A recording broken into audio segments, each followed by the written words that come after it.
સાથે જણાવવાનું કે અમારા પિતાશ્રી સ્વર્ગવાસ પામ્યો છે. પિતાજી, આપ અમારા પરિવાર સાથે જ છો. સંજોગને ધ્યાનમાં રાખી સર્વને જણાવવાનું કે મારા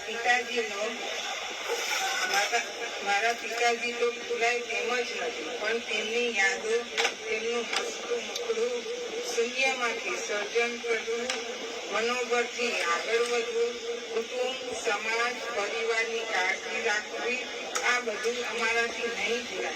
સદાયના માટે હૃદયમાં સાચી ભક્તિ, માતાની આજ્ઞાનું પાલન કરવું.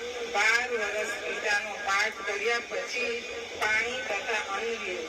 રામ રાજ્ય જેવું જીવન. પ્રાણ જાય પણ વચન ના જાય.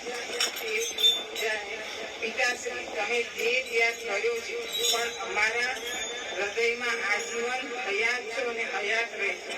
તમારા પુત્રો, પુત્રી, ભાણેજ, એમને જે લાડ લડાવ્યા છે તે અમારાથી નહીં ભૂલાય.